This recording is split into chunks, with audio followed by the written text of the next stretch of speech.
A London-bound Air India flight crashed into the BJ Medical College campus in Ahmedabad, damaging the MBBS students' hostel and doctors' residential block, injuring around 50 people.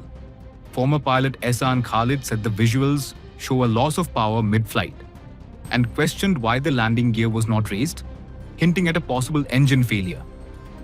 In a miraculous update, Ahmedabad Police Commissioner G.S. Malik confirmed that one survivor was found in seat 11A and is currently receiving treatment. जी हमें ये पता चला है कि जो air India की विमान थी जो कि लंदन जा रही थी, वो जो उस विमान का जब क्रैश हुआ तो कई पोर्शंस जो हैं वो बीजे मेडिकल कॉलेज परिसर में गिरा है, जो कि गुजरात में है। बीजे मेडिकल कॉलेज के जो स्टूडेंट्स के MBBS स्टूडेंट्स का हॉस्टल था, वहाँ पर डैमेज हुआ है, और जो सुपर स्पेशलिटी ब्लॉक है जहाँ पे सुपर स्पेशलिस्ट डॉक्टर्स रहते हैं, उस रेसिडेंशियल ब्लॉक में डैमेज हुआ है।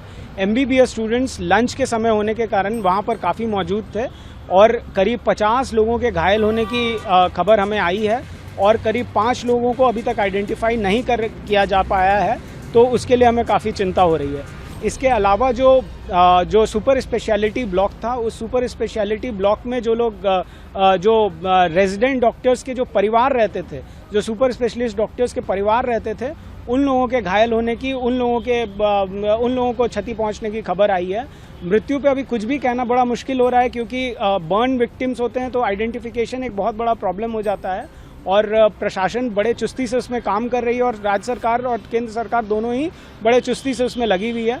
तो इसमें जो हमारे राष्ट्रीय उपाध्यक्ष हैं, जो कि वहीं उसी कॉलेज में कार्यरत हैं, उनसे जो हमें अपडेट मिला है वो ये सबसे जो मिला है कि 50 बच्चे मेडिकल स्टूडेंट्स के जो कि वहाँ पर अभी एडमिटेड हैं बीजे मेडिकल कॉलेज में, और 5 के बारे में अभी तक कुछ पता नहीं चल रहा है, और जो सुपर स्पेशलिटी ब्लॉक में डैमेज हुआ है, और उन्हें ब्लड की आवश्यकता पड़ रही है।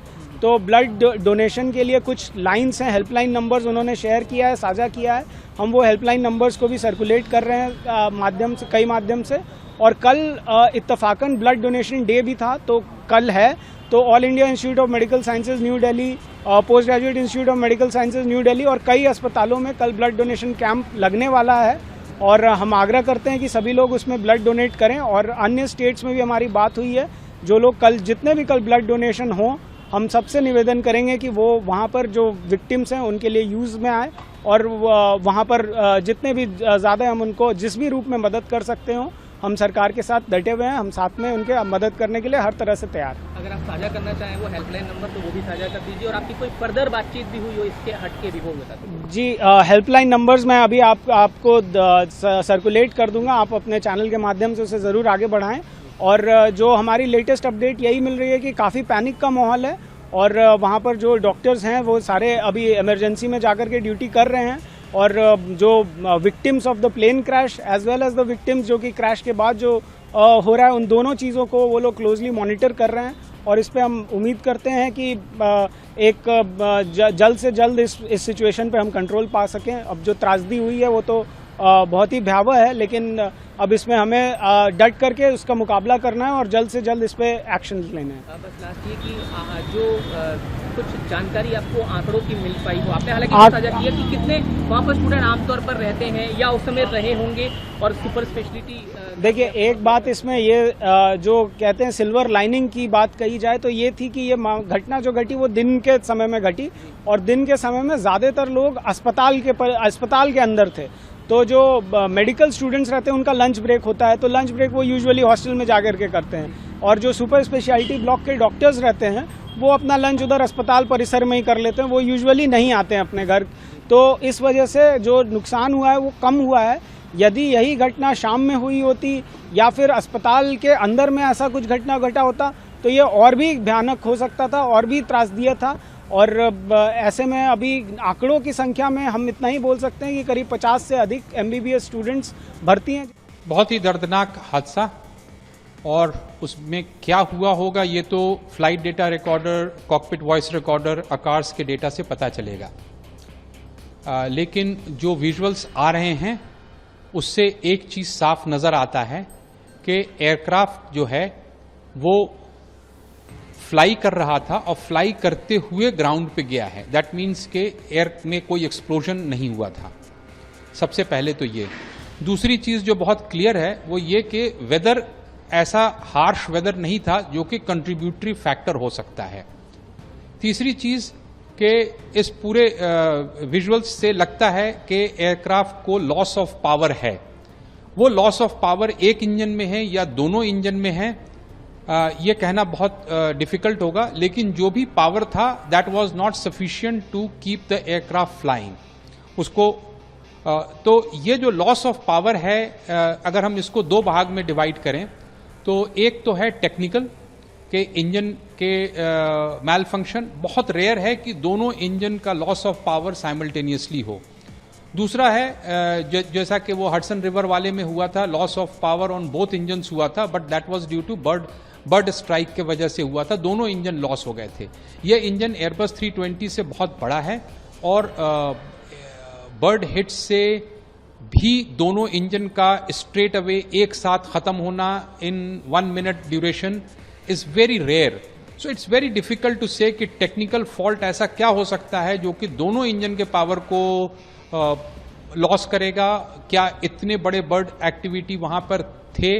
वैसे अहमदाबाद एयरपोर्ट में बर्ड्स बहुत हैं, लेकिन क्या वो इतने ज्यादा थे कि एयरबस बोइंग 787 जैसे जहाज के दोनों इंजन को एक साथ खत्म कर सकता है? Quite unlikely, but that is one of the possibility. अभी खबर यह है कि पायलट ने मेडे कॉल दिया था। इसका मतलब यह है कि जो भी फेलियर था वो पायलट के कॉकपिट में दिखा था। अगर वो दिखा था दैट मीन्स कि वो टेक्निकली उसमें वो फॉल्ट नजर आया और उसको ये लोग कॉम्बैट करते हुए एयरबॉर्न हुए। जो चीज मुझे नहीं समझ में आ रही है कि उनका लैंडिंग गियर क्यों डाउन था और क्या फ्लैप्स के पोजीशन वही थे जिस पे कि परफॉर्मेंस कैलकुलेट किया गया था। फ्लैप्स एक विंग्स के पीछे में एक डिवाइस होता है जो कि लिफ्ट को बढ़ाता है। तो जब एयरक्राफ्ट टेक ऑफ करता है तो उसका फ्लैप्स टेक ऑफ पे होता है, लैंडिंग गियर डाउन होता है। जैसे ही एयरबॉर्न होता है तो लैंडिंग गियर को अप किया जाता है। वो 30 से 50 फीट के ऊपर में लैंडिंग गियर को अप करने की कार्यवाही 50 फीट से ऊपर से शुरू हो जाती है। और इस केस में लैंडिंग गियर डाउन है। पॉसिबिलिटी के एयरक्राफ्ट का engine power loss was detected before hand. अब टेक्निकल फॉल्ट के साथ अगर कोई मिक्सअप ऑफ पायलट एक्शन हुआ है कॉकपिट में तो वो सीवीआर और एफडीआर ही बताएगा। लेकिन विजिबली जो नजर आ रहा है, पायलट इन कमांड जो कंट्रोल पे थे वो एयरक्राफ्ट के नोज को पिच कर रहा है ऊपर की तरफ to control the flight from descending और कंटिन्यू क्लाइंबिंग। ये दोनों ही चीज नहीं हो पा रहा था। इसकी वजह तो यह है कि सफिशिएंट पावर नहीं था या उस फ्लाइट कॉन्फ़िगरेशन के लिए सफिशिएंट एयर स्पीड नहीं था।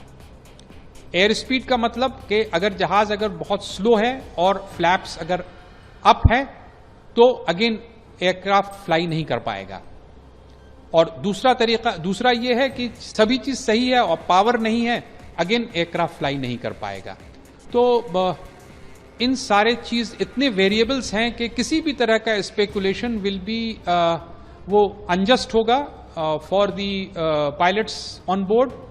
अब कैसी स्थिति रही होगी पायलट्स के नजरिए से कि जहाज जो है वो पायलट उसको उड़ाने की कोशिश कर रहा है और जहाज नीचे की तरफ गिरा चला जा रहा है और पायलट को ये पता नहीं चल रहा है ये हो क्यों रहा है, या इंजन्स पावर नहीं डेवलप कर रहे हैं।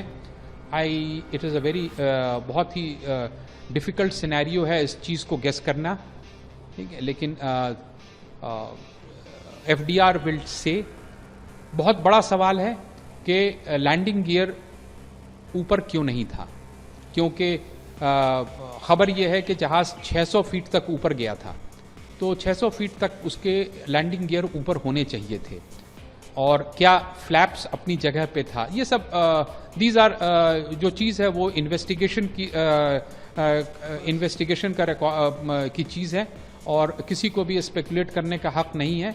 मैं ये बोल रहा हूं कि वेदर, हॉट टेम्परेचर, रनवे, ये सारा चीज परफॉर्मेंस एयरक्राफ्ट के इंजन पावर और कॉन्फ़िगरेशन पे डिपेंड करता है। इंजन पावर टेक्निकली खराब हो सकता है, इंजन पावर बर्ड हिट की वजह से भी जा सकता है, और एयरक्राफ्ट का कॉन्फ़िगरेशन पायलट के हाथ में होता है। क्या एक प्रॉब्लम था या मल्टीपल प्रॉब्लम था, अभी कोई कुछ नहीं कहा जा सकता।